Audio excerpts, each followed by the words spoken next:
Ko kori ke hufanga mo e tala malu e fonua ka ma ngahi tala whakatapu ko tope o ku whakatapu at pa mehen kori ke whakatapu at ke o tua ku ne awhia ta hoa aunga pe he whoki ke whakatapu at ke ha mo heof ke ngahi ha ko do be fa tapua pe ke sola pa mo vulang ko do be o ku ala o tu ke ding modolo e fa tapu o hoan ka tu kwangi mo ke ata fa nga mari e ko ni ke ma fa hoko atu ai polokalama ko ia ku ma fa hoko atu e fini pa me he ngafi live podcast ai ku ma fa hoko atu ai polokalama ko ia lea o lupesina sa mo import and export e fini pa mo tari loto mafana loto fia mo loto honga ia ki modolo ko do be ku mo loton ke tau kamata whataha i he polokalama hana ua ku mau whahoko atu pa mei heni. O ku mau whataonga pe, o guongo lere pe polokalama ke tingi mo tolu i hauan, pe ke tingi mo tolu ko toa pe te mo to ki mamata i he polokalamani, o ku taitari loto lerei, mo loto whiwhia koe i he tau polokalama i he hauani. Whainga maari e koe niko loto ke taitari lerei ki nau tolu ko toa pe mei he le alope sina Samoa import and export, ko loto ke whawhiloa ke atu ki nau tolu, e programa ki mo ke pas ke tina dolu ma heni foki pe mo kina dolu i hoani ku heni pe mo en pe mo flisa na fa ko e consultant lead mo e communication manager o ku mai lo don heni pe foki alo saline liwaki ko chief operation officer pe mo e CEO mo founder ko ia kautaha senga ola liwaki tatalere ke mo dolu hewani ke programa ko e fafini pe ki modol ka fanongo o atake ke tohi ha o fehui tohi ha ke pe ha fehui i he Facebooka fatonga yang o ku live ta proclama e ta pesi piko ni vipon media Facebook pe ku live pe mo YouTube ko febe ai o pesi ai o ku ke panga mari ke mata mai proclama pe ke tohi mai ho fehui lava ke tana ki tok fire te fehui ke tina dol i he fra o singa ko proclama kai hoani ko loto ke o pasi ki feliz que ne hoko atu pe mo lo saline ai polokalama ko e fini malo apito feliz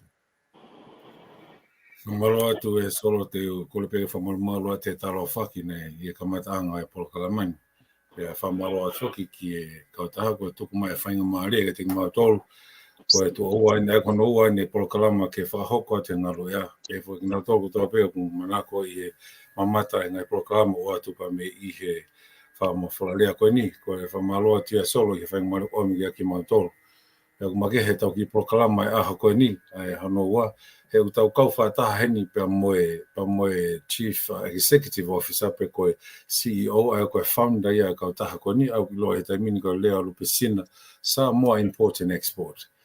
A rewa koe senga ola heta liwaki, ka koe kau taha koe ki pui toa no pe hano atu koe ni, a hingoa e kau taha he taimini koe lea lupe sina. Lea lupe sina ko hingoa matai na oku whakakoloa ki e kaunangani a ke o makatu unga i he lava mea pa moe ngā ue to koni lahi na whakahoko ke wahanga tau te whito ke whitu ko a whanga o whakahoko ai hono o whaki ai ono ai matai ko ni ke whailonga i ko ngā koe ngāwe le lei ma o ngonga pa moe ngāwe lahi na ne whakahoko ma ai e lepo ke whitu ko ni ai ko hingoa no hingoa matai ko lea lupe sina ono whahingoa ke pe e kautahani Samoa import and export. Ai ko kamatanga e tau proklama ko pe ke whawhiloa ki atua leo lupe sina noine sa ai ko senga ola heta liwaki. Ke ne whahoka ta tala noa hu mei ko tau proklama ko ne aho ni te tau nofo pehe ta kai hono tolu. Ai ko tau round uraki mo wana matala noa te kai pe molosa ai ko tau hen whatahawak pe mo losa line liwaki. Ai na mawhai proklama i he proklama uraki. Areo ko losa line foka Chief Operation Officer ia ki kautahani. Pako konga uraki te utukuang e whainga maria ko ni kia leo lupe sina kene kataki o talatala noa mai whekau aki pa mo e tau takai hono tolu. Wai ngai mea kutokanga kei pakai ngata pia ha mea o kune fie mau pe ke tānaki mai ki ngā ue a kautahani. Malo leo lupe sina te tuku atu ka te koe whainga maria ko ni malo.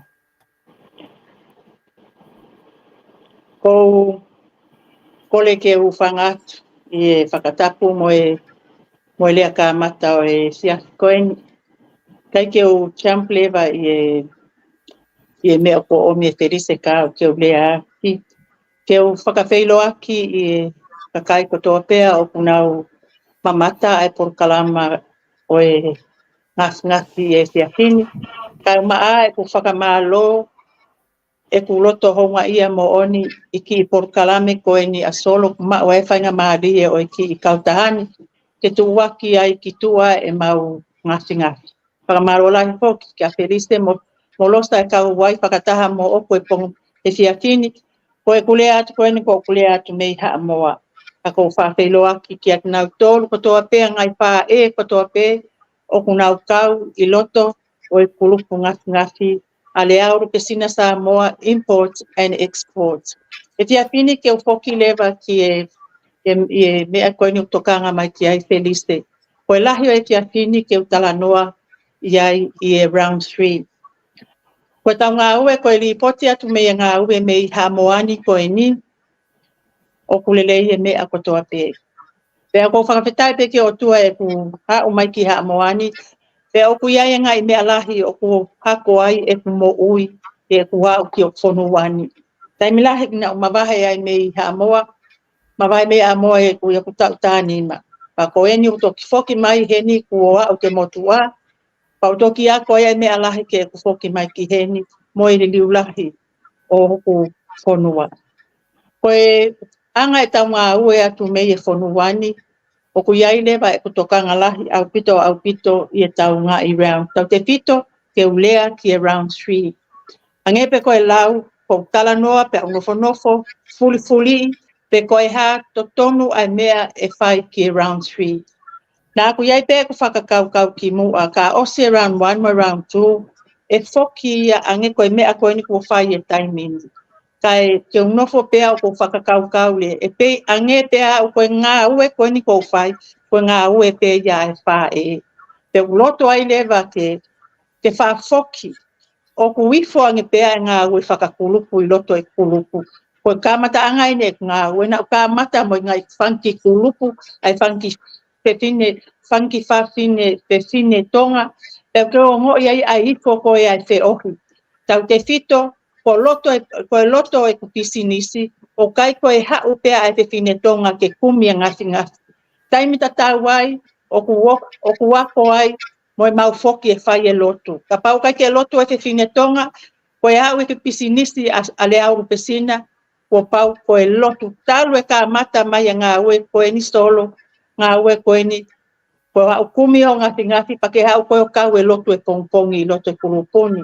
Pa koe winga ia ko fia mao ai I e fiafini ke tala atu ke kau fine mātua kotoa pe tau foki o whakakulupu e tau ngā ue. O ku wifo e tau whe ohi. Pea o wifo e pea ho hau mo koe au ki I tola o ku mau.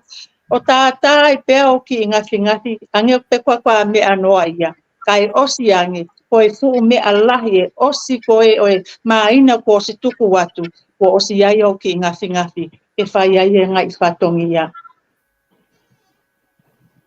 Ange pe koe kulau koe tuwe tai mini ko osi kawa ngai mea koe ni ko ulea pe foki tuku mai pe foi mini te ongo fulu e Felice ma aku te ulea ai. Pakapau pe kato ia ia mea pe kuia mea o ngalo ka au koe na o kuilalo alosa ke ni toi whamanatu mai. Ko ia pe. Maloan ki a lea lupe sina ai tānak pa moe e whawhiloa ki mai whikau aki pa po e tau ngāwe tau te whitu ke takai hono tolu. Pakau tupe mahalo sai e tau ki Polokalamani ke tau hange peha tau ki whepotala noa aki. Pe lava pe lea lupe sina, lava pe molosa ke tānaki mai. Ka ku angore lau nau pehe ke te tau nofotaha pehe takai hono tolu he kuai whankili liusi o ngahi mea ke tau sio ki ai. Ai lewa nei ai ho whakaukau e taki. He CEO nei whakaukau ke tau round 3 te tau whoki pe, te tau tānaki, te tau whoki pe o whakakurupu aha nau taki. E lava peke ki tānaki mange ki he ta whaaki ko ia. Ai whakaukau koe ke tau te whoki ki ai. Malo. Rosa, te fia lea? Ia, mana pito Felice koe kau hua te ewa o whamalaala ta whaaki whakolupu e. Aia koe round 1 mo round 2 kia mutol ko koe o te kai ke mo join he katoa ngā. Nā maulele me ake whaunga ko ia I he round 1 mo round 2. Pea mo whamole anka koe Polokalama whamumea mo Felice nai kai ke malawe maua ke whakakulupu. Pea mau inga ke whae te talanoa ke mahino nei makatuunga na mau kamata pehe mai I he lele mai ko he takai ulaki mo takai ua. Pea nai whae lewa ai whataha e poate ke mau whae tutu uni ke liu me he whakakulupu. O tuku ia ta ofi au pita he round tolu ka maungawe aki website kon koe na tuku atu I he previous program. Ka koe I he wiki e ua pe tolko hili, koe mea en ko whatonga I pia me he feedback ko he kau customer motua, kau customer me round 1 me round 2.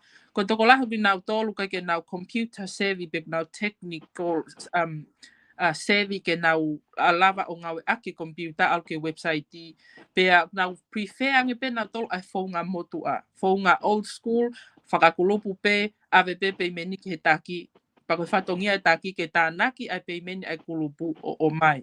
Mahu inga o pito ke aha o kulupu, o waha o taki o whalalaanga, he ku ave homo pe min whamahinaki ai.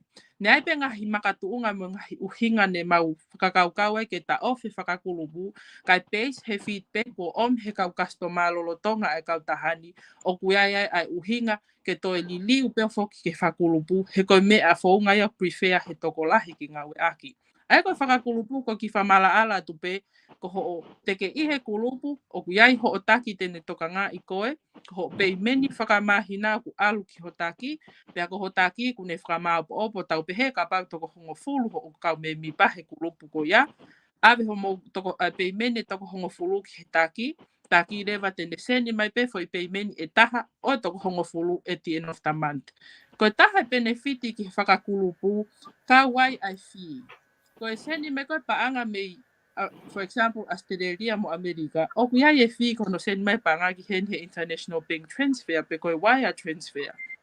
Ko ei koe ho o seni ti whatata akeni, ka pau ke no foi Australia, iai ho o taki Australia, ko ho o seni pe me ho akauni Australia, ki he akauni Australia ho o taki, fo I fi pe taha seni mea ki he taki ho mo pay meni at the end of the month, pea mo toko wahe ko toa ki toko hongo fulu pe ko toko whiha e kulupu, ihe ki foi fi pe taha. So that's a benefit ia ki kau me mi pa me kau customer, to save money ho mo seni taha mai ho mo pay meni ki nusilani, kai ke kei fi aki. Taha e uhinga te fito prefer ni ihe ke foki ke whakulupu. Malo Felis. Alo whamaro losa ai lava ke tānaki mai whamarala mai ta whakae tau te whoki koe ni ke whakakulupu pa mo nau taki ko ngā ke toe lelei, pa toe waweange, pa te mahino ke kakai toko lahi. Tau te whito ka ki nau tōro e whangawhae o moe ka whiwhine ku nau whi mao ke nau wao ke kome ngā whingafi ka koe whau ngai sometimes o koe ke whaalawa ke whaingofua ka ki nau tōro. Ai rewa te koe konga rewa no hoko te toi tukuanga peka losaline ka nau whaam peke ke te hanga pe whawhiulak whare lea ke mahino pea losaline koe losaline liwaki koe Chief Operation Officer. Aia koe whatongia kona losaline tene toka ngai e daily operation e kautaha. Aga ngahi mea koe whikaki pa mua project, ngahi mea koe tape o hau fōki e kautaha, a rewa kone ngau ele kune toka ngai I Nusilani toka ngai moha moa.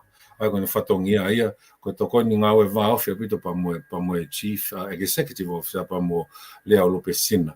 A rewa ku o kuai fu ngau e mamawhaka ki ngata pe I he daily operation, toe toka ngai pa mua financial area e kautaha. Mea koe tape whakapaanga, kono elia pa kono mala e tene toka ngai. Ka te utuka losa ke hoka tu moha whamatala, he nā ke o stānaki mako ke konga koe ne whehu I hoko. Nā ta tala noa whako launch e ta website I he last week. A rewa koe ngahi mea koe mau pe keke tala noa mai whiko aki pa mo ngahi diliu, poko ha mea koe toka nge website e kona koe stānaki ke totongi hange koe totongi kone whakakulupu, a koe haki ngau e kautaha lelei e whakakulupu, whaingofua ka nau tolu. Pa pehe whoki ki he totongi kone nau ota. He pa moe, ai koe hao, te tānaki mai hao ki whamatala ki mahino ki e kakai a ta whakone ta website I malo. Malo ise, aia koe nai fu whakamama wha e maua ia I he mapolo kalama whamui mui, kua pau ke whau e ota kotoa he round tolu he website.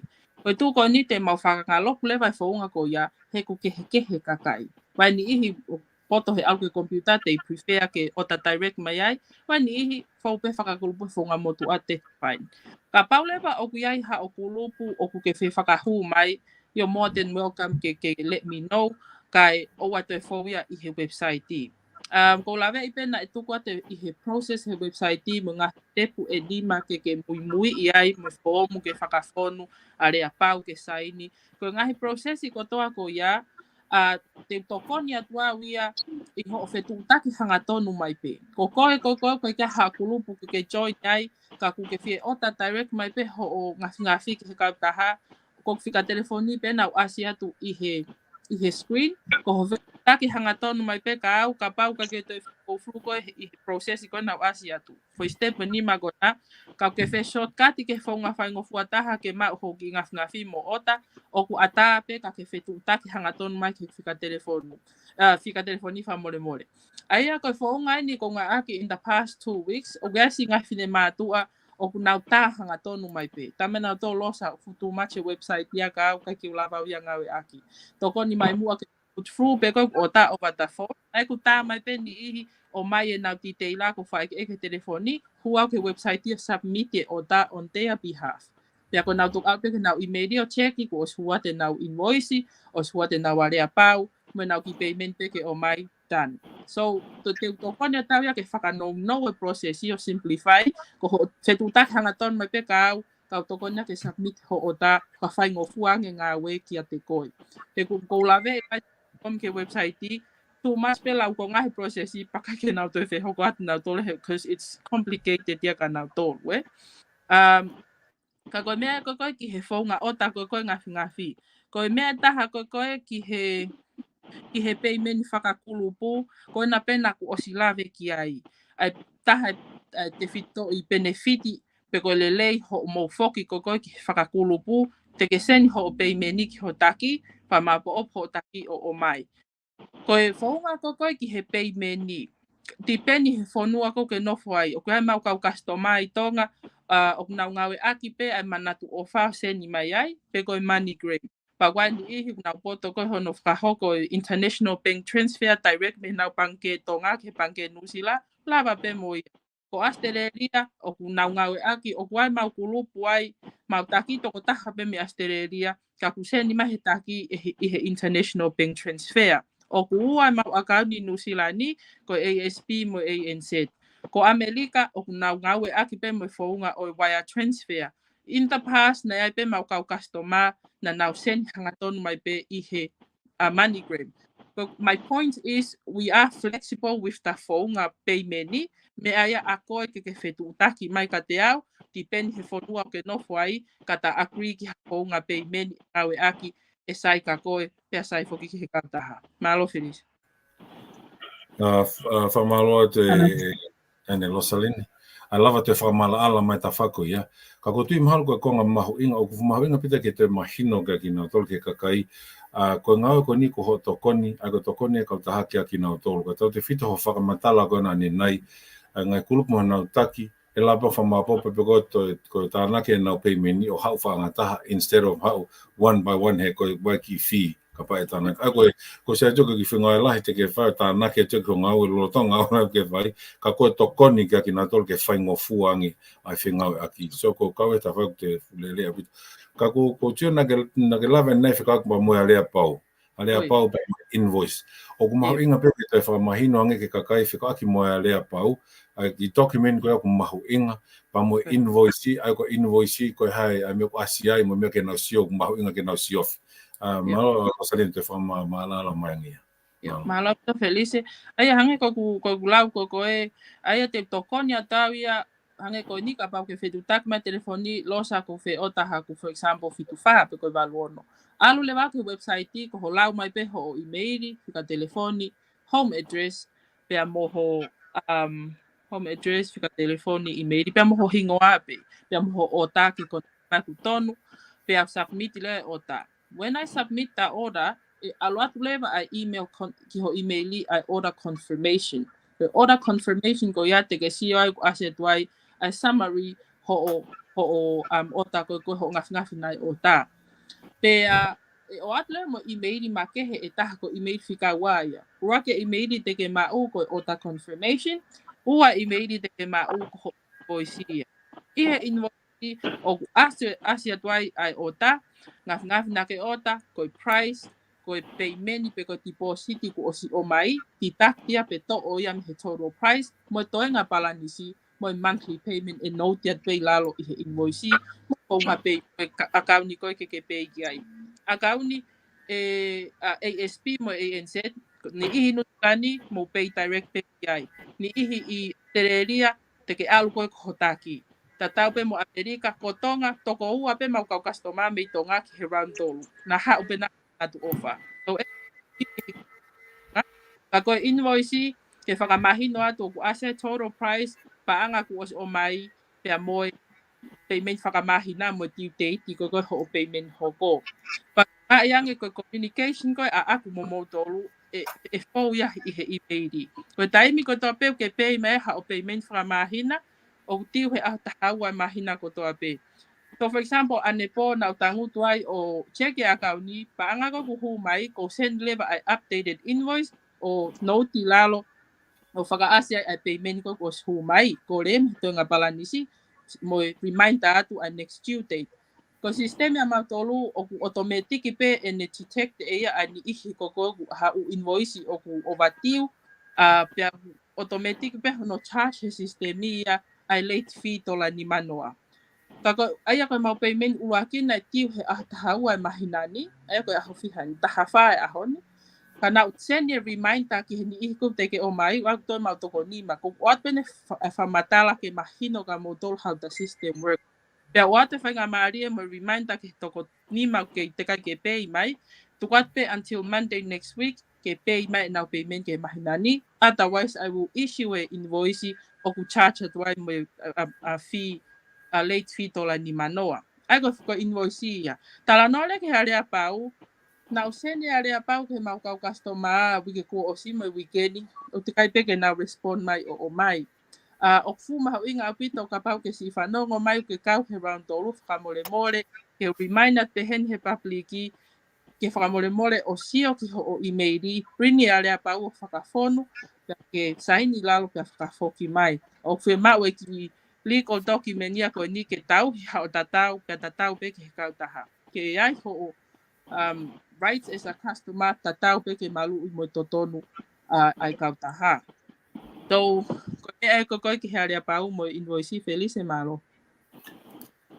Malo lo saline fa malo atu nga ki la te fa malala mai ta whaaki ko ia kau e ta whakamaho inga e alea pau. Ai ko alea pau ko whing ke malu i pea ki nau tolu kou nau whakatau pa malu pe pa moe kau. La langa malu pe mo tau tole kau taha i e ngā ue konyo ko tau whai. Ko konga e taha ko whemau pe ke tala noa ki ai ke hoku mai e pe ki ai. Ko ko whatonga i koe ki o ngongo ke amanaki te ke teu wholau ki haa moa. Ko te wholau ki haa moa ko whatonga i o ke kau mo ko he teu kalu se whai i o ki ho whamiri a ko i heni i ko ngā whamiri no whaini te ke lava atu ki haa moa. Ko ngā ko sio ke whai tokoni ki he ngā ue ko no ko whai he kumlahe ngā ue o whemau pe kau tokoni ka ki ko whae pa pe whoki ki a tonga ki haa moa. E lama pe ke whakai ki mangi ho tala noa ki ai kau pe ai ho tala noa whekau aki pa moe hako he process ko na ke whahe ni hanko pick up o ta hanko whetu taki me ke whamala ala ngai mea koe hoko he taimi ko te ke mawahe mo taimi te ke mawahe ai marolo saini. Ya, ala pita felice ai ko ki mo bene ka toanga mo ka ka pe mo ha customer fo o pe ko fi join mai ke ai hane ka fingafi ko update ya tu ai ko funga malo tonga ngawe aki o ba no fo pe puke ko he ko kure ko ni me puke taimi pe ko uta ko ni ko e mau raunua e mau ka customer raunua ko tonga ha ui me ha ko ke api ni wa fo ngafi tahanima pana ha customer e ua ania fo pike ate na ngafi ko to nga ai ni ko to kana to ke o mi o piki me na ngafi aya o ko arrange a time pick up o ngafi ai ka customer inu silani o miki apinyo pike na ngafi patonga yang ko time ko te hika ki nuvila ai ko sorry ko hika ki ha moa ko ta moa e ko hiki ke o hiki o tokoni ke fine e pe mo tungane na hiki ki ai ti se mata ko osi ke te ke nga we ki tu unga to tonu ko ke au ki ai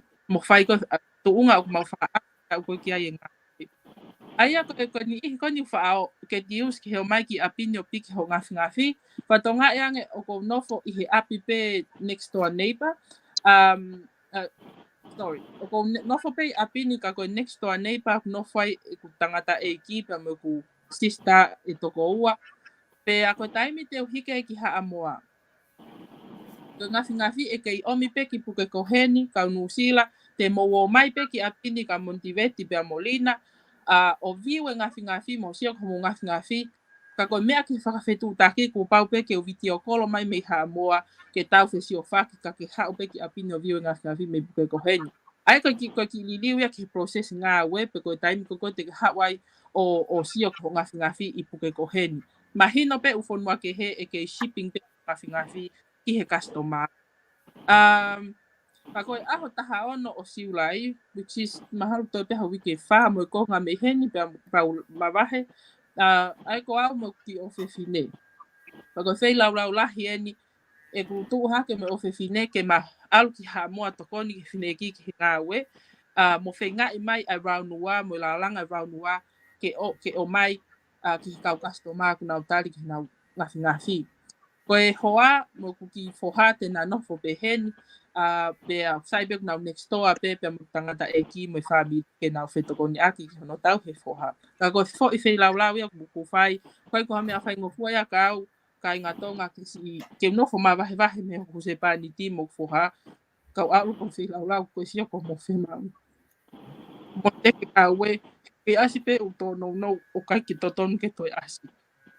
Kaya ngai lalanga koe whai he tangata, koe ke whai he muisini. Pa ko sia ko ke tono o whemau ki alu tona ke whonua tokon ki whine eiki. Ka koia, Felice, kai ke taka o hinga hiki ki ha moa, ko hiki pe ke whai e tau ngā ue mo tokon ki whine eiki. Teo kei alu pe mo hau, ka ke kahau apini ko ke koheni, tau siot ka koe ka toma. Ka pau ke hau ke koheni ko ki sista mo veti te mo whetau laki, teo kei video kolo mai pe mi ha moa ke tau whetu taki. Ko mea ko koe ki he communication, o ko i he Facebook a pe he messenger most of the time. E ka ke te lawa tahaya ngā o tohi mai ki he whika telefonu nusi la, he te whika haa moa au. Ko e emaili pe kau taha, which is support@ngawhingafi.com, pe mo messenger, ko e foi whaunga e ua te mo reach out i mai ai ka au, o ka pau whemau ke aha mo o ta ngawhingafi o ko rotonga i haa moa he taimi ko ia. Malo. Malo, whamalo lo salini, whamalo atu e whamalo te lava te whamala ala mai ta whaki koe ne ke mawahe atuai whanonga ki hamoa ke whai tokoni ki e whineki. Ko tui pe ko tui pe ko te ke mawahe ko smaa o pe ho process mea ko ne ko whanonga pe o whamatala o smaa ko toa pe mea ko in place ki moa alu he kai ke aha to e a wesia lahe ko ngā hui heni pia veti mo lina. Ka ko kuai mena ko sio kuai mena tokanga mai ki ai tau taki. Ko maki anga whainga mare ko ni ko sio pe ki kimi ma kuai mea tokanga mai ki ai. E atu whainga mare ko ni lea lupesina. Ia, whainga mare ko ni ka mena ki tokanga ki ke whakahoko mai kaini. Malo apito a Feliste Molosa he pai tau po kalama e tia pini. Kiai pe whanki mea ko loto ke u ki tātala noa atu ai e ngā ili niuma e ngā mea ko ini ko sio ai e ku hao ki ha moani.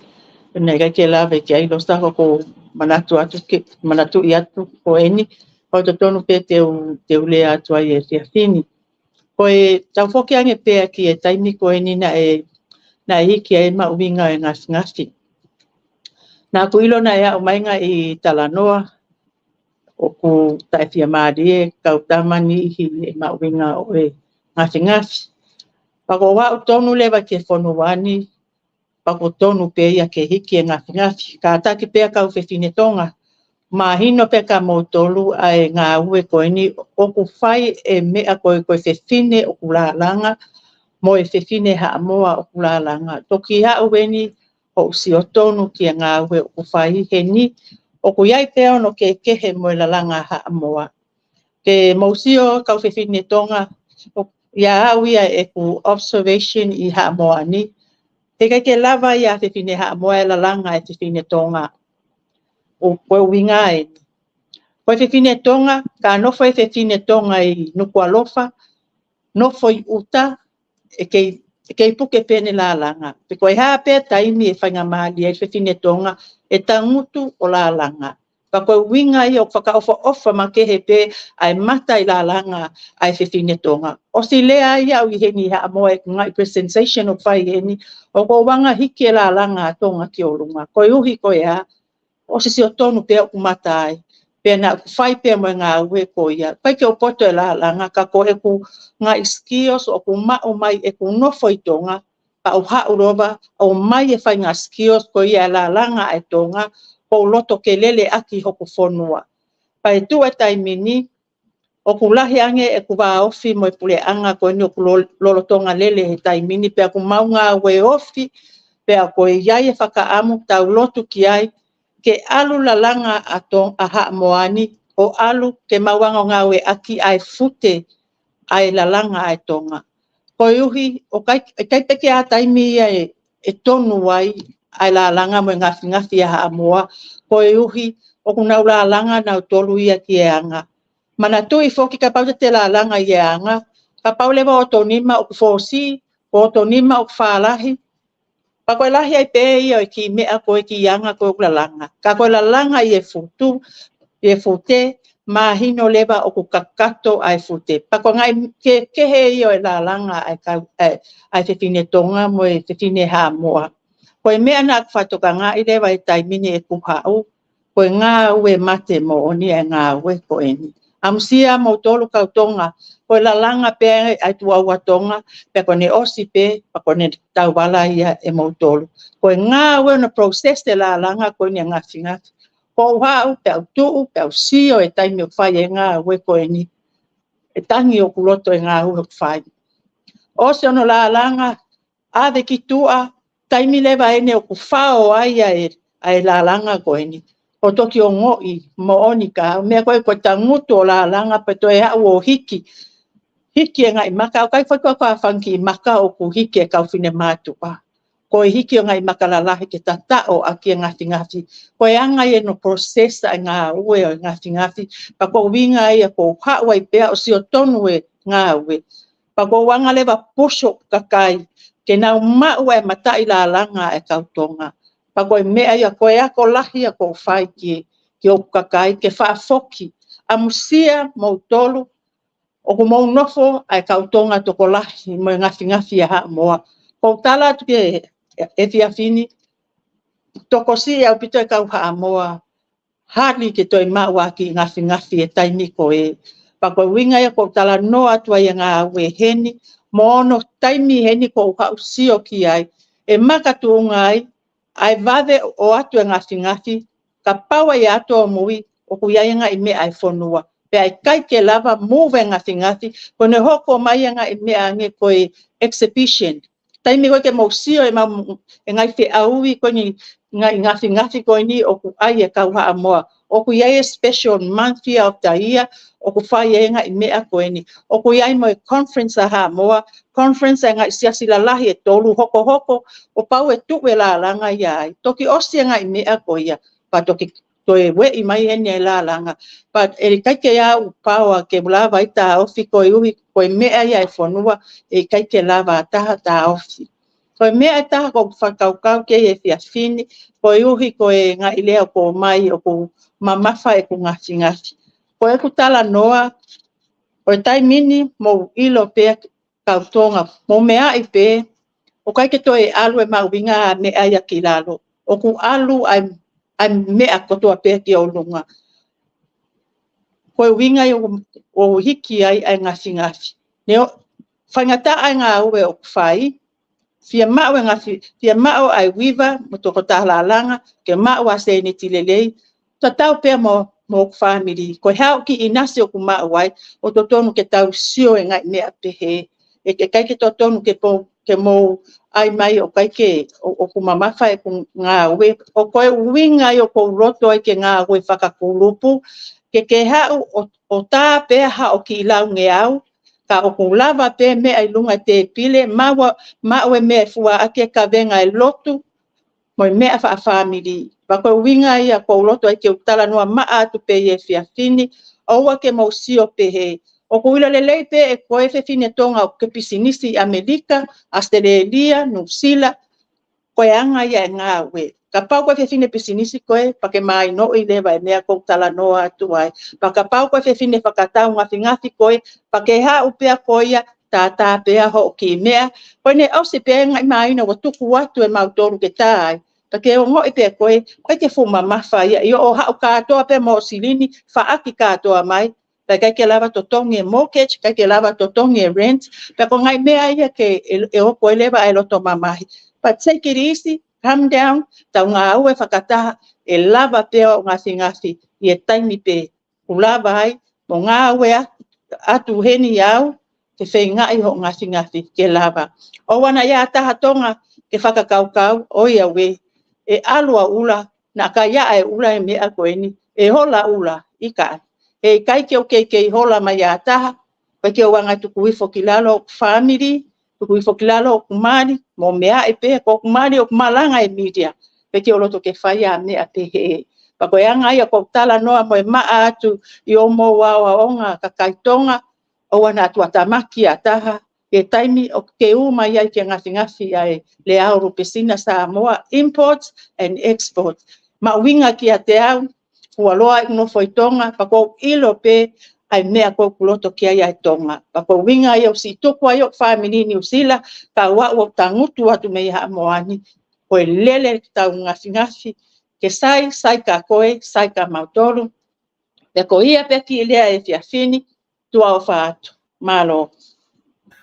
Whamalo at kia leo lupesina, whamalo at e whamalala mai ta whako ia, pako tui ko mea mau enga ke whaipeha whemainoaki pa mai kakai, o makatoonga ia ngā hi, kai ke mahina ki nau tolo ai tupunga koku ai ki hiki, price pe koe mahu inga koni ngafi.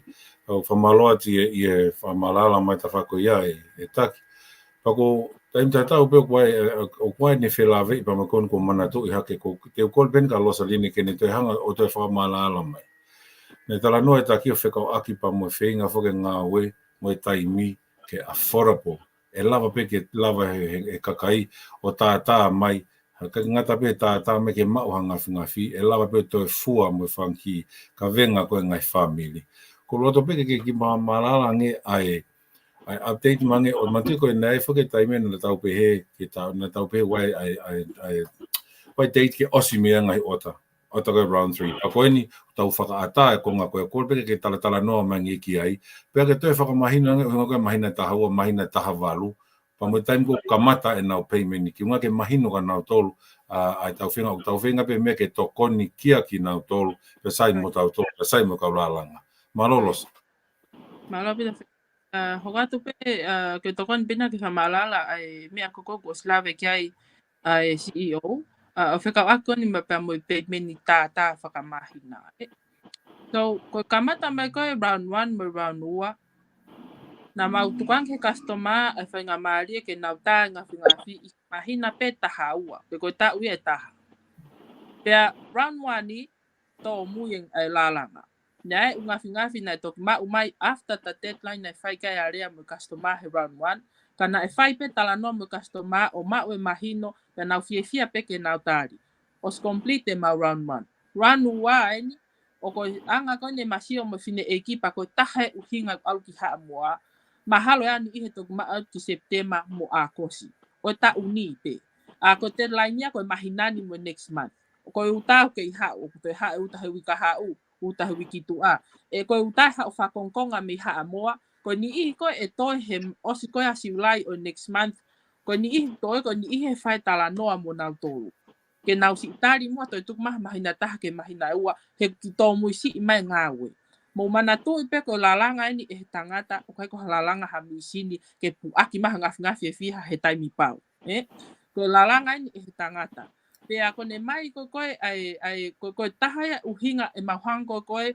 o fao I ai taimi tata ho pe meni me he mahina tahawa ki he mahina tahavalu he round tolu pe mausion he round 1 me round 2 tai te mahina tahawa hange ko whakarea CEO o kuiai ngahi commitment ia mo ngahi whatongia mo ngahi kawenga o whonua hene alate no fai ha moa si o tonu kiai o wai nau time na tau nau lalanga na tau ke mea siasi konferenisi exhibition mo si o pegu asete ai fo ula itaha ko ni play ha ke his screen o wai ko ngai ke exhibition isava I mo upolu o kuia ko fuatanga I ha moa this is an event o whakahoko tu o taha he tau ko toa pe o ku whakataha kia e whiwhine ha moa o showcase e na lalanga takitaha ka ko standard size o exhibition pe ko fuatanga ko au taha ua mo au tolu ko feinga ko e mau kau taha le alu pesina o mau wau noa po ni nima ko lalo hi fo ia he au taha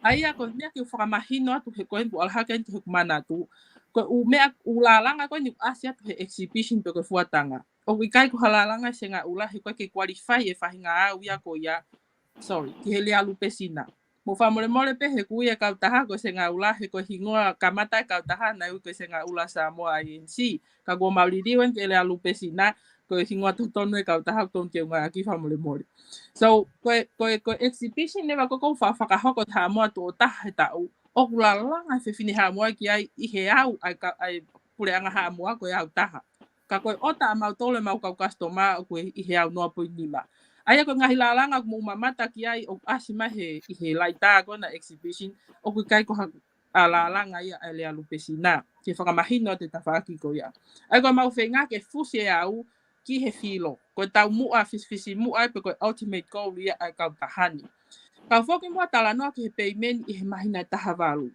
to allow more time ki foi time ko ni committee for noa ki he fuatanga ya mo conference e tolo to ko tape loto he mahina tahavalu he ko mau tau mu a ke ospe mahina tahavalu tu uta ko toanga finga fe round tolu hen paka ha time o 5 fe finela langa ha amoa o lalanga ki siasi mo lalanga ki he fuatanga o tolo to ko tape loto he mahina tahavalu that is the main reason why o mau extend a period ki he mahina tahavalu o asipe he ale about this is estimated arrival time ka iai hato mui he lalanga pe mahina taha mahina ua o pau pe ke inform the customer plenty of time ahead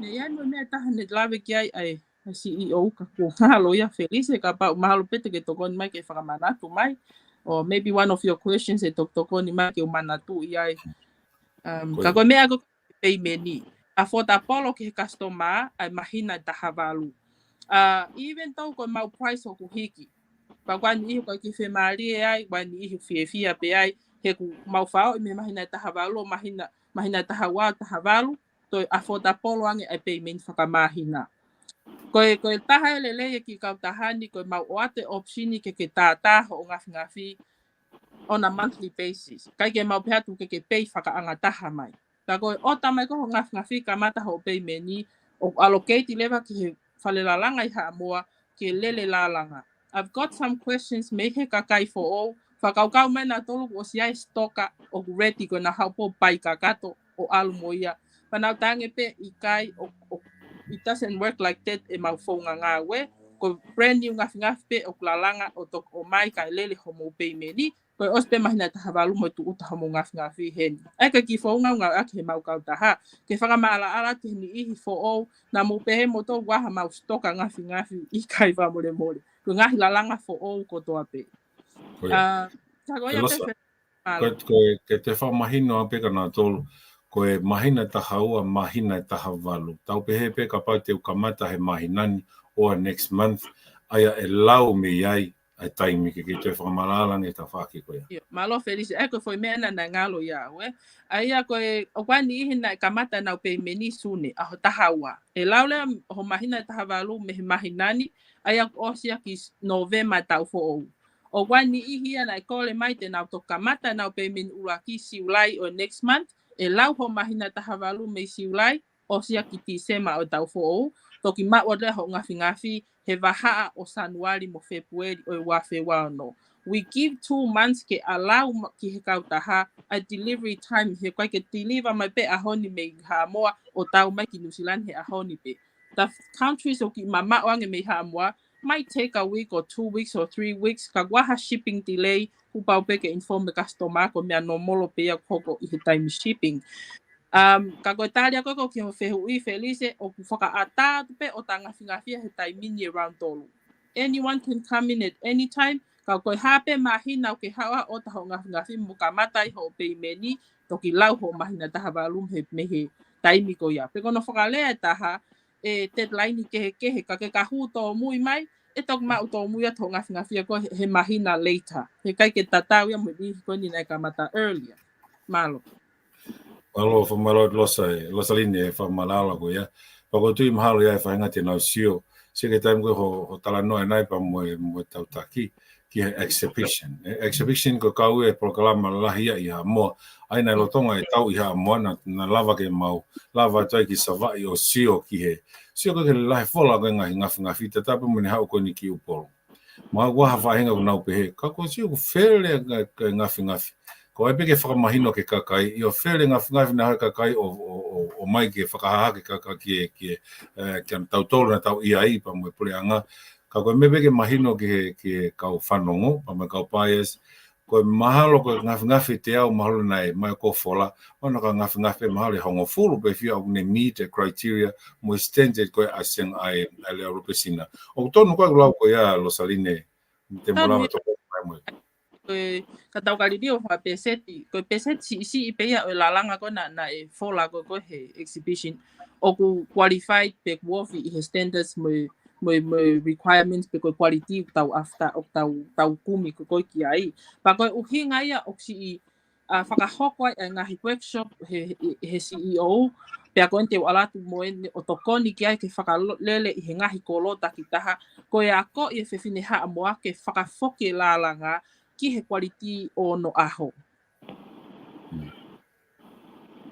Malo bito ko tui ko whenga e lahi a bito lo tonga whai pa ko ngau le lei whakahoko koe ne leo lupesina ai ko no whakafoki ai tokunga o e la me ngafi ki he taimi ono taimi koe au hardly ke te ma o e taimi ni ka ko tui mahalo koe na tatala noa whoke program whamui koe Brown Uraki mo e ua ia nei ai pe au taha au taha nei la langa ua pa mo e 0.5 ala ko au ke round 2 lahiange tu kamata no tu kwa e au taha ai ko ne au ke round 3 ma ko ke te ha pesita e au taha pe ko ke te ha au taha tau focus e i he special ko hai tu ngata ki u atu ai te u ia ferise te u le leimo ni ferise kamata mai ai kau tahani na kamata mai na ilahi taha pe ki au taha ferise me ilahi ke ha ue au taha me taimina ku kamata pe fai atu pe taimi ko tu e taimini i au taha taimini malo ko foi peseti pe nima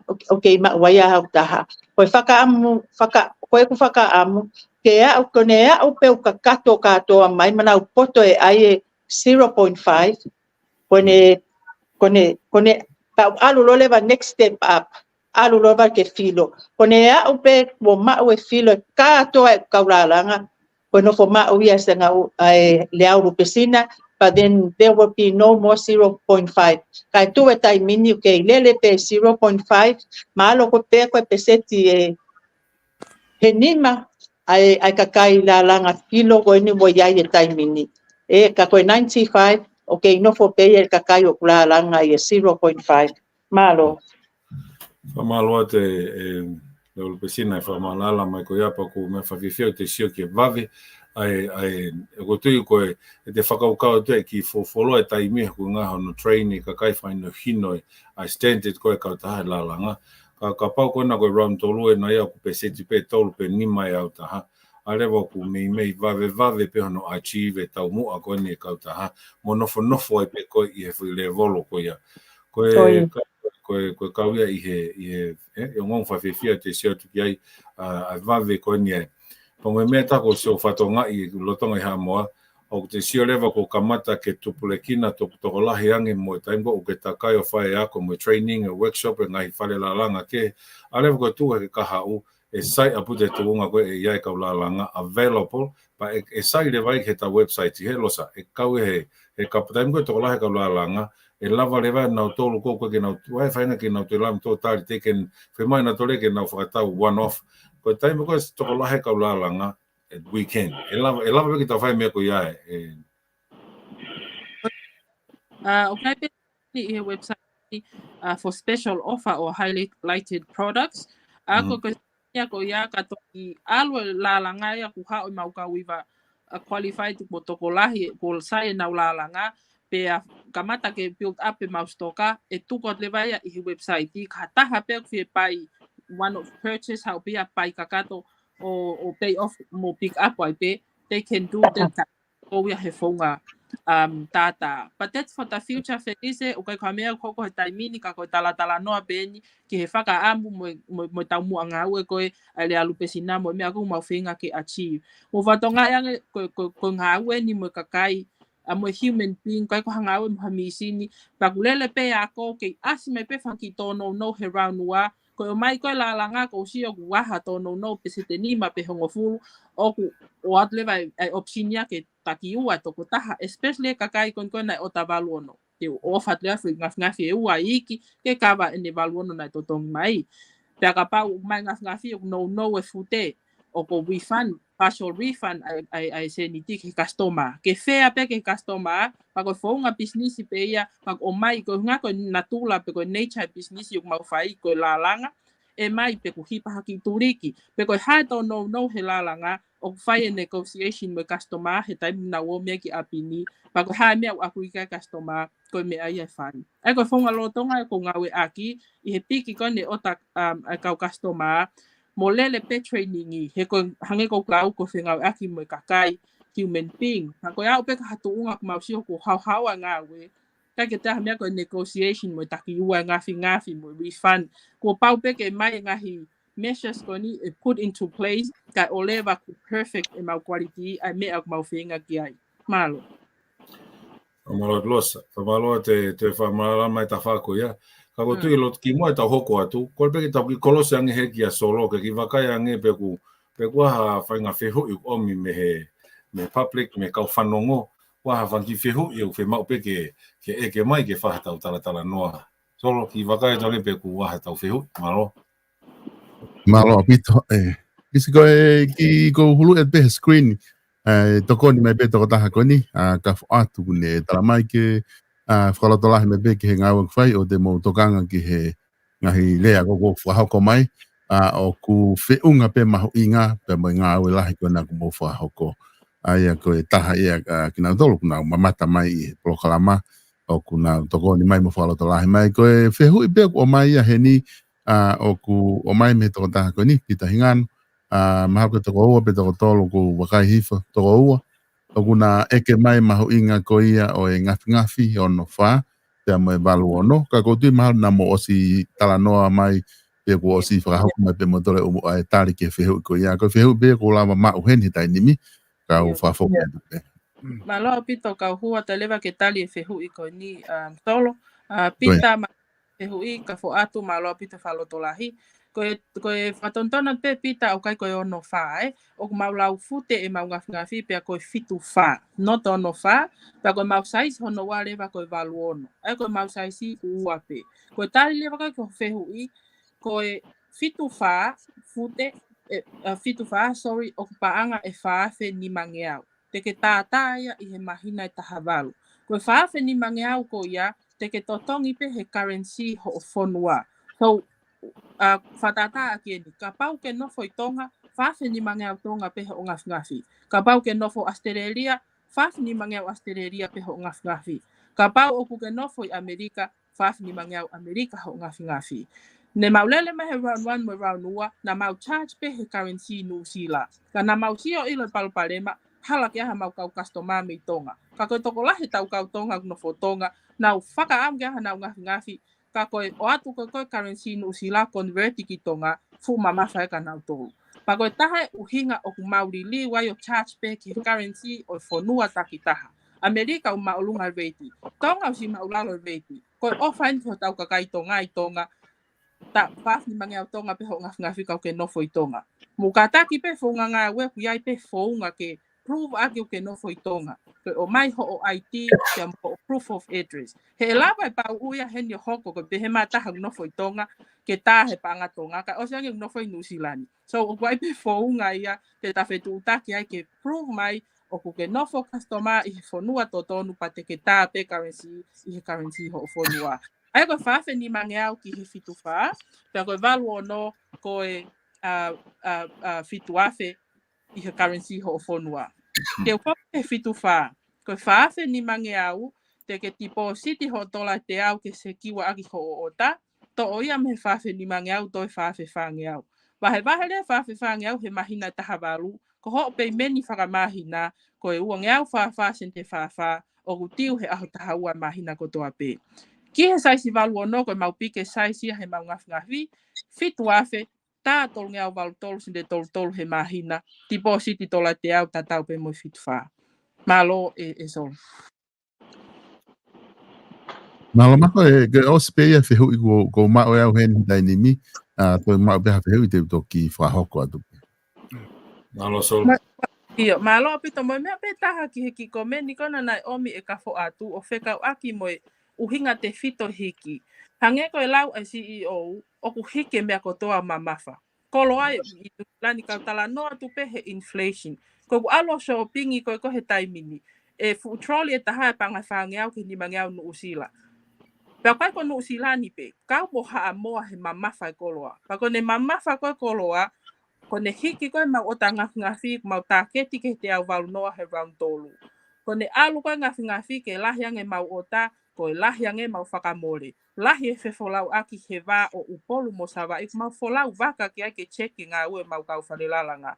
O ki ai mo ngafi whakamore kehe, o kawa e shipping. Mo whatonga eange ko ship koe ho ngafi ki ho o address, o hufua mo ia ho lea lupesina, o si include ko ta pei loto he fo price increase going he round tolu. Kai o atu whakamalo kafo atu i he whakaloto lahi ko ia ki he ngā ue o kuwhai. Malo au pito, kai tukate whaingamare ka solo kia mo. A ferisi ke whaafi tau puakalama. Malo, kamarot Lasalini, kamarot solo no omai ngai fihu i pa mai fihu kana ko mai, kamarot pita pe foka ka fat farot lahi. Koe tau hoka tu moku, me osi be tau polo kalama ko to ene ai tau ki sio ange ki tau te foka be tau taki ki ha moa. Tu he ka pau te aha te mea ku ne te fie ma ke update mai me ha moa.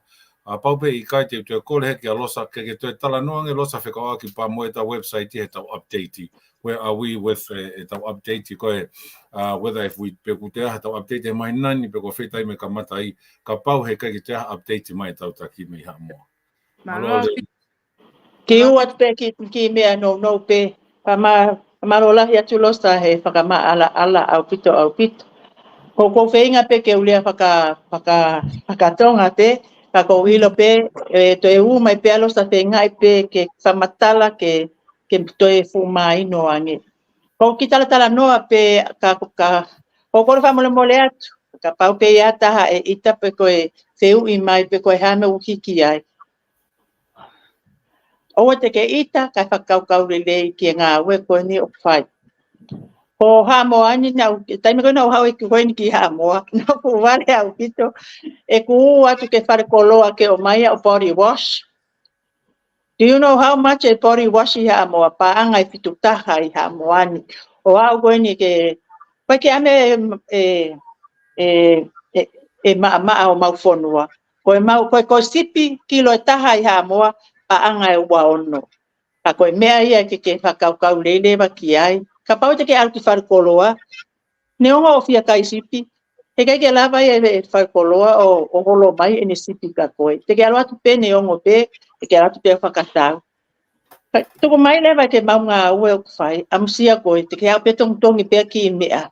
Ka ko ai o kisi tu e pongpongi o whai ngā ue koe ni. Koe whai pe mane lei, whakaluku fua ma kautonga, ma o ngafi, ma o se nitu si mo o iai si wiwa heni o ni lalanga o ngafi, pe ma o maki mea maa. O ko lesi sita, o ko whakalao, ai sini. Pe mea pango foki. O ko iai kautonga I wa ua mai ki haa moani.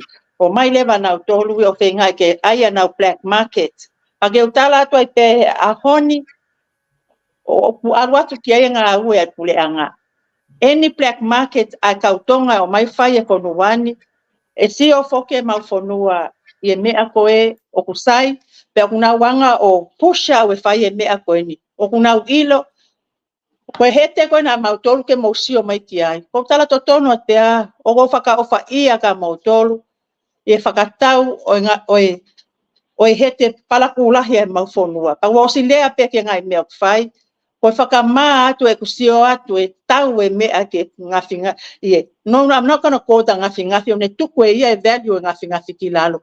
Ui pe mautoro koe hete, whai aki e mau ngā ue whakaha amoa. Ne ongo mausio mai e whaka ofa e nau asi atu I kai. Ko o pe o sio tonu ki ai. Ika ke fia ma o ko ya fainga kalasi me ape o ku ke fia ma o me alele pe kono value pe ya ngafi paka paule ba ika ke afford ko pe please ma o pe ai no nga mo fia pe pake alu leva ke fa tau pe ko I hete lahi ko te unga pe ya paka pau te ma wa me e fe unga mai moi vai ka pau te fa tau wa me heni fe unga ma pa anga ta fe New Zealand I will come back to you. I na ke fia ma o ngafi pake ha uleva peta pa wanga leva ni koshipole e foi ngafi ko ia ma ko kai winga ia ko ule atuai o ko la ko mo ui ko no taviai o ku mu pe ku alu e me ko to ki o lunga he kai ke alu ki o lunga pake to mai ki lalo kai o alu nga ue e alu mono fakalaka mo me ko to pe ai kai ko ke au ke ngafi pake ha uleva ko tala ma fa ngafi no I work so hard to get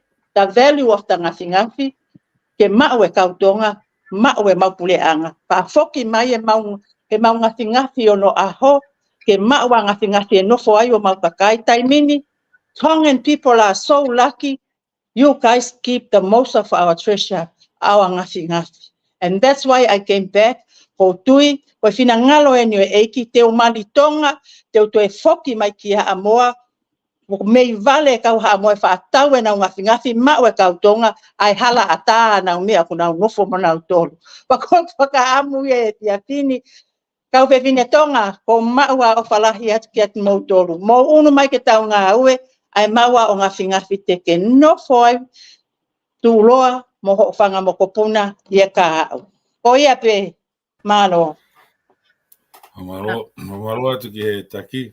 Malo atu te ki update mai ki kongo koe ka koe. Kulot peke te ki whamala ala te pe foi tawhaka ke te mahino atu a motore kau whanongo. O ku wai tau mua ngā oe koe whakaukau pe eni ki he.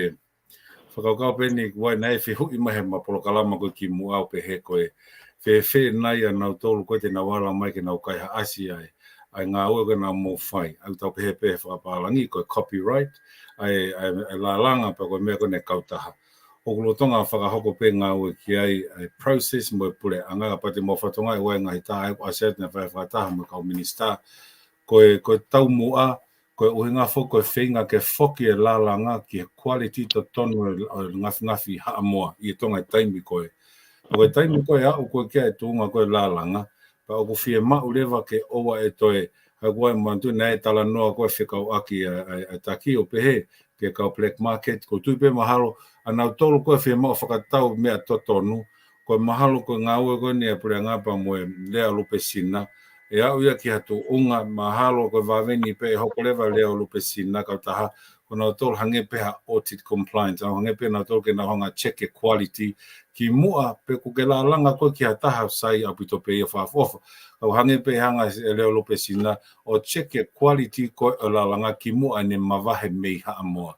He ko taim koe mavahe koe me haa moa, mana tu whoko whia maa quality haa moa e pure anga ke a o ke taimi koe pakapau lewa awe la langa whia laki au o ni hanga ia o kakai pa ka weavers pe os mahina ngina ka ke fou mahe leo lupe sina ma mahe na ka ke fou mai legalize pe koe ta whakawhala koe a.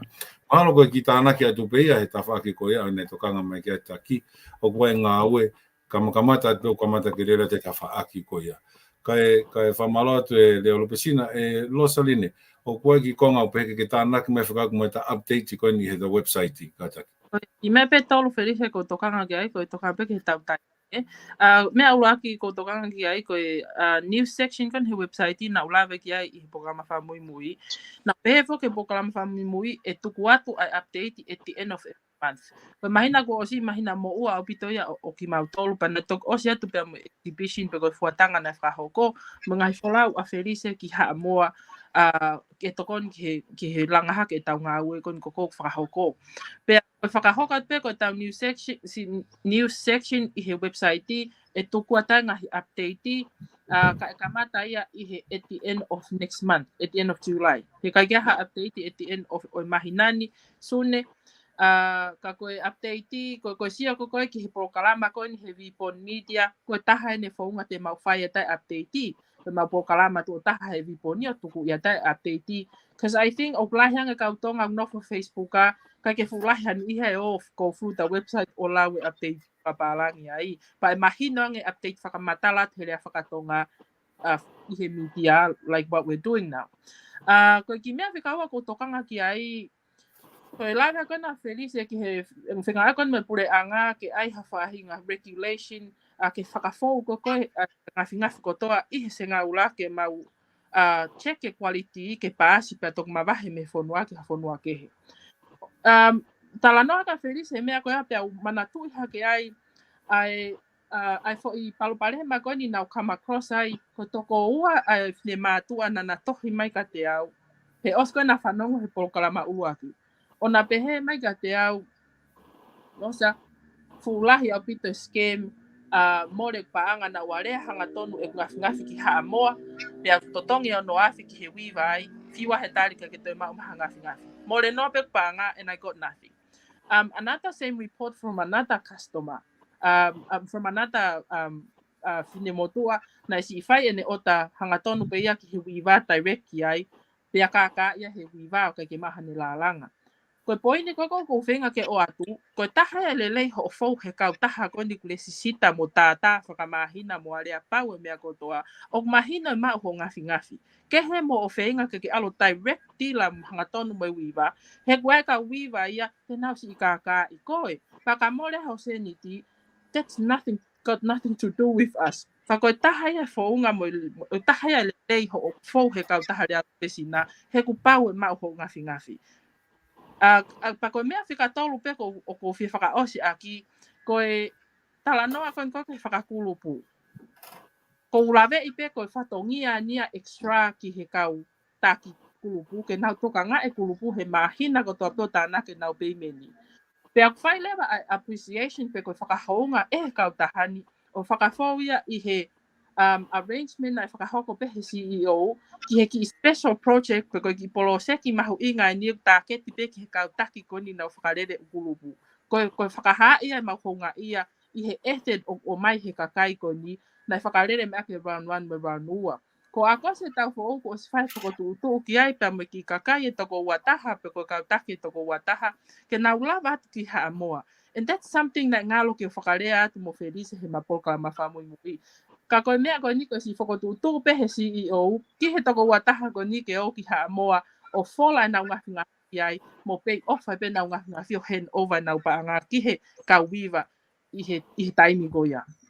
Ka koe ki niu si peia na ngalo ke tuku atu, ka kutaha mea koe tānak mea he CEO ki he ki special project koe tau fo pia ke whakarea mai e malo.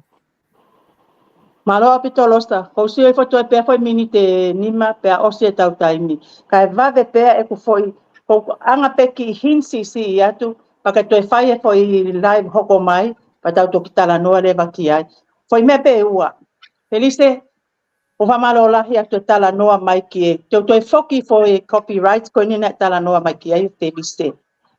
Na yae tonga na loto e kukulupu ngasi. Pea vale pe o mavahe, asi mai e ngafi, wa omi ai kautama ko ni whakatau e ku ngafi. Ko e peten, ko au taimini, ko si o pea wa ngafi, ilo le lei pe au e ku ngā au e ko ni tafe e o pupupa i hamoani. Pau ilo ia e au, pa ko e mea lahe ia ko lotu ai, ke tali e pure anga hamoa, wa pau e whai e copyright ia. Kai whai lewa i ngai tutu uni mga i mea ko ia. Ha taha peken whātau e ngafi.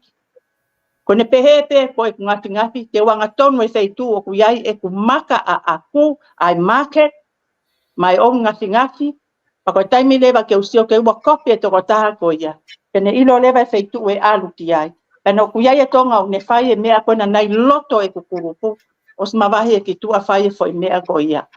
Koe mea e taha te utala noa ki ai, koe ki tala noa fia e ni mai kau Tonga, kau Amerika, kau New Zealand mo Australia, o ku whai mai ai katoa ngalahi exchange of ngafi and cash. O ku whai mai ki eni e waki wike o a kosi e tau fo o. Fute ta ua e loa loa e whasinoi katoanga. Fute e walu ai laulahi koe o e ngafi koe ni. Mo e fitu wha, mo e ono tolu. Koe ngai ngafi koe ni o whai ki ai petongi koe ni e tau fo o. Ka ko tuku atu peka mo tolu. Ko e ku foi mea ofa, o wanga peha lea e te paanga haamua. Mo si o kautonga e kuanga koe honga ia ki mo tolu. Ka kai ko ngā ue ofi mai kia au, pea ofa mai kia ki pisinisi, I will give a reward. Koe reward, koe ku loto honga ia, he tau ngā ue whakataha. Pako winga e ko wanga e, whakawhi ia ko toko wataha ko eni, mei Amerika, mei Australia, mei New Zealand. Ke tau iheni e aho ko ia. Ke tau whaia maalali, ke whakailonga ia ai si kakai ko eni, na e whaia ngā ue ofi, i e ku ngā ue. Toi pe minu te ua, whakamaro hi atu solo e whainga maali, o se ngā ula sa moa import and export, ngā ue aki ho o ki ngā mea ko eni whaka technology, si lava ai e mauti kautaha o tuku watu o maunga i leo, i mamani katoa. Ko ia peki ofa atu ka mautoru, si leo atu e pewhine motuani, mei haa moani, malo apitu. Malo leo lupesina. Pako tui maro ku tau wanga fu tatolo no e senga o lahe koe na tau kamata mai a foke tau kautaha. Pako tui pe koe ne osi mako proklama hako osi mana tui lele tau tolu leo lupesina i ngua fo o koe ne kautaha. Pako mahu inga ia ku ngā koe he kuai hono tau mua ai ngā ue. Pako whamalola he whamalola e Losaline, the Chief Operation Officer, whamalola he tunga koe talatalai whare pa moe whamahino ngahi mea lahi koe ni he tau ngā ue. Kau maa ke tau taki, pe foke kia te ungawa ke pe leo lupesina he kumahu inga foke hingoa matai he koe taimu te whahanga o le leo kua hatu pare o me whonua. Pea koe solo whamalola, solo koe ngā koe mai whainga maari me he vipa media ke whaia ke ngā oe koe ni. Pea koe tui mahalo koe pea kataki pe he maku i kamata tō me koe tui pe mahalo ku things happen for a reason koe nuku toe taimu le lei pe ka koe ke ho proklama hoko mai koe ni he. Ka koe whaosi pe mea te au pa tuku a tolo koe ngā whoki he kau whanongo kotoa pe. Koe tui na e lawe ai takia ni nai. Ka ke ngata pe ho kau mai he kātonga i he kulupuni kau mai whakatau e ngafi. Koe mea taha ko hao whakatau e ngafi pau ke kau he kulupu pau. Whae lotu mau pe he aho kotoa. Te ke hao kau he lotu. Pa koe tai mlahi tau whatoka ngai. Ko tui pe ko ngā rere kotoa pe tau whai. Pau pe ki ai ai whakatau e te volo. Kene hanga pa whingai ke whakaholo mui tau ngai o ku whai. Au tui a koe taki koe ngā lahi kou ke whai, loto lahi kou ke whai, o whinga whingai pe ke whai toko nia e tonga. Pake ngata pe ke whimau pe ke hake a kiha ngā ui ho whanua. Pako tui maha koe tāpua ke lahi o koe mau. Pea koe koe te whakamāloku ngā kua taim ke kau mai mo ki tau tolu e ahoni. Mau solo koe ngata ngā pea ki proklama o teu mai ke whawhini, kau tui pe mahalo, te ke toi o mai peha whainga maari e waweni mai ma ke mau tolu ke mau tue whoki mai. O te whahoko te proklama hana tolu. Malo apito solo. Malo apito ai whahoko e tau proklama koe he ahoni pia kou whamalo lahi atu ke te mautolu. Tata te whito ki he CEO. Pia mai whanda koe e kautaha tau kauwhataha e ne ahoni se ngaula liwaki. Whamalo lahi atu ngai whamatala kotoa pe mahino apito. Pia kotu koe ke te aha ua i he osi koe tau proklama he ahoni. Whamalo atu ka Losaline ki he Chief Operation Officer. I hono tokoni ki hono whamala koe tau proklama, pe whakate koe Felice na whahu, whamala lahi at kate koe hono tatake tau proklama, lava kakato tau proklama. Honi, pe aku whamala lahi at ki a pina, te mo tolu kotoa pe na mo kau mai, mo ki mautolu, i he proklama koe ia, ai leo lupesina sa moa import and export, whamala lahi at kate mo tolu, koe telefoni pe ena, pa mo e ta website, o ku talu pe ene leo pe he screen, ko tihe kai te lava ko o miss out ai telefoni, te mo website i lava ke whai ake ai whetu taki ka kuma whamalo lahi atu tau tatau atu he poni ka mo pouria tau toki whelongo aki i hea polokalama e hoko mai ka mo mea. Ano.